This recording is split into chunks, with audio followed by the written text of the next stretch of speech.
Hello everyone, welcome to complex engineering. तो अभी हम लोग डिस्कस करेंगे मैग्नेटाइजेशन इंटेंसिटी के बारे में। मैग्नेटाइजेशन इंटेंसिटी क्या होती है? जैसे कि हमें मालूम है, अगर हम लोग कोई भी मटेरियल को एक्सटर्नल मैग्नेटिक फील्ड में रखते हैं तो जो मटेरियल है वो मैग्नेटाइज हो जाता है। क्यों मैग्नेटाइज हो जाता है? क्योंकि जो एक्सटर्नल मैग्नेटिक फील्ड होती है वो मैग्नेटाइजिंग फोर्स ऑफर करती है। वो मैग्नेटाइजिंग फोर्स की वजह से जो मटेरियल होता है वो मैग्नेटाइज हो जाता है और अपने अंदर क्रिएट करता है एक इंटरनल मैग्नेटिक फील्ड।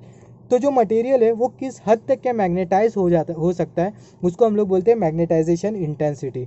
अगर कोई मटेरियल की मैग्नेटाइजेशन इंटेंसिटी अगर ज़्यादा होती है तो जो मटेरियल है वो ज़्यादा से ज़्यादा मैग्नेटाइज हो सकता है। अगर कोई मटेरियल की मैग्नेटाइजेशन इंटेंसिटी अगर कम होती है तो जो मटेरियल है वो ज़्यादा मैग्नेटाइज नहीं हो पाएगा। तो जो magnetisation intensity of material is defined as the tendency of magnetic material to get magnetise when material is keep in the magnetic field, that is external magnetic field. Different material has different magnetization intensity due to difference in terms of nature.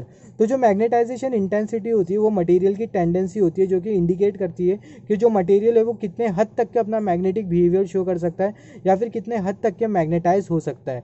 और अगर material का magnetisation intensity ज़्यादा होती है तो material ज़्यादा से ज़्यादा अपना मैग्नेटिक बिहेवियर शो कर सकता है, या फिर बोल सकते हैं मटेरियल ज़्यादा से ज़्यादा मैग्नेटाइज हो सकता है। अगर मटेरियल की मैग्नेटाइजेशन इंटेंसिटी अगर कम होती है तो जो मटेरियल होगा वो कम से कम अपना मैग्नेटिक बिहेवियर शो कर पाएगा, या फिर टेक्निकली बोलूँ तो ज़्यादा मैग्नेटाइज नहीं हो पाएगा। अलग अलग मटेरियल के लिए जो मैग्नेटाइजेशन इंटेंसिटी होती है वो अलग अलग होती है, क्योंकि अलग अलग मटेरियल का जो नेचर होता है वो अलग अलग होता है। तो अभी हम लोग डिस्कस करेंगे मैग्नेटाइजेशन इंटेंसिटी के मैथमेटिकल फॉर्म पर। तो जो मैग्नेटाइजेशन इंटेंसिटी होता है उसको हम लोग आई से डिनोट करते हैं। तो अभी इसका मैथमेटिकल फॉर्म हम लोग डिस्कस कर लेते हैं। तो इसका मैथमेटिकल फॉर्म डिस्कस करने से पहले हम लोग एक सिंपल सा एग्जांपल कंसीडर कर लेते हैं। ये है magnetic field, external magnetic field, जिसका जो मैग्नीट्यूड है वो है बी नॉट। अगर हम लोग ये एक्सटर्नल मैग्नेटिक फील्ड में अगर हम लोग कोई भी फेरोमैग्नेटिक मटेरियल या फिर अगर कोई भी मैग्नेटिक मटेरियल को रखते हैं तो जो मटेरियल होगा वो मैग्नेटाइज हो जाएगा। तो ये जो मटेरियल है इसका हम लोग डायमेंशन कंसीडर कर लेते हैं। जो मटेरियल का जो एरिया है वो है ए, और ये जो मटेरियल की जो लेंथ है वो है 12। तो ये जो मटेरियल है मैग्नेटाइज हो जाएगा, और मैग्नेटाइज होने की वजह से अपने अंदर क्रिएट करेगा इंटरनल मैग्नेटिक फील्ड। तो जब ये अपने अंदर इंटरनल मैग्नेटिक फील्ड क्रिएट करेगा वो मैग्नेटिक फील्ड का होगा मैग्नेटिक डायपोल मूवमेंट, जिसको हमने कैपिटल लेटर एम से डिनोट किया है। तो इसका जो मैथमेटिकल फॉर्म होता है मैग्नेटाइजेशन इंटेंसिटी का वो होता है, in mathematical form the magnetic dipole movement of material in per unit volume is called as the magnetisation intensity. मतलब जो मैग्नेटिक डायपोल मूवमेंट होगा पर यूनिट वॉल्यूम पे उसको हम लोग बोल सकते हैं magnetisation intensity. Magnetisation intensity magnetic dipole movement over per unit volume. तो यहाँ पर अगर हम लोग देखें जो मैग्नेटाइजेशन इंटेंसिटी उसको हम लोग आई से डिनोट कर सकते हैं, magnetic dipole movement capital letter M per unit volume capital letter V. तो इसी को ही हम लोग बोलते हैं जो रेशियो होता है magnetic dipole movement over per unit volume, दोनों का जो रेशियो होता है उसी को ही हम लोग बोलते हैं मैग्नेटाइजेशन इंटेंसिटी। जो मैग्नेटाइजेशन इंटेंसिटी उसको हम लोग पोल स्ट्रेंथ के फॉर्म में भी एक्सप्रेस कर सकते हैं। जैसे कि हमें मालूम है जो मैग्नेटिक डायपोल मूवमेंट है वो प्रोडक्ट होता है पोल स्ट्रेंथ का और दोनों के बीच का जो डिस्टेंस है, दोनों पोल के बीच के जो डिस्टेंस है उसका। ये हमने डिस्कस किया है। मैग्नेटिक डायपोल मूवमेंट क्या होता है? प्रोडक्ट होता है पोल स्ट्रेंथ का और दोनों पोल के बीच का जो डिस्टेंस है उसका।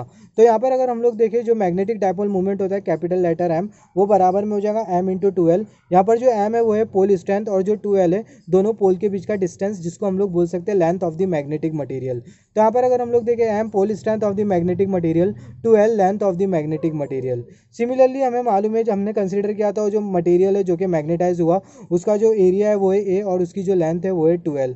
तो जो वॉल्यूम होगा मटेरियल का वो बराबर में होगा ए इंटू 12। जो ए है वो क्रॉस सेक्शनल एरिया और जो 12 है वो है लेंथ ऑफ द मटेरियल। ये मटेरियल जैसे कि हमने यहाँ पर थोड़े टाइम पहला कंसीडर किया था, ये मटेरियल का जो वॉल्यूम है, ये मटेरियल का जो एरिया है वो है ए और जो लेंथ है वो है 12। तो जो वॉल्यूम होगा ये मटेरियल का वो होगा ए इंटू 12। तो यहाँ पर अगर हम लोग देखें यहाँ मैग्नेटिक डायपोल मूवमेंट के लिए हमें एक रिलेशन मिलता है एम इंटू 12 और वॉल्यूम के लिए हमें मिलता है ए इंटू 12। तो अगर हम लोग यहाँ पर देखें, यहाँ पर ये जो v और जो a है, अगर इसको हम यहाँ पर जो m और जो v है जब इसको अगर हम लोग यहाँ पर पुट कर देंगे i is equal to m over v, तो हमें मिल जाएगा m into 12 over a into 12। 12 cancel हो जाएगा, अल्टीमेटली हमें मिल जाएगा i is equal to m over a।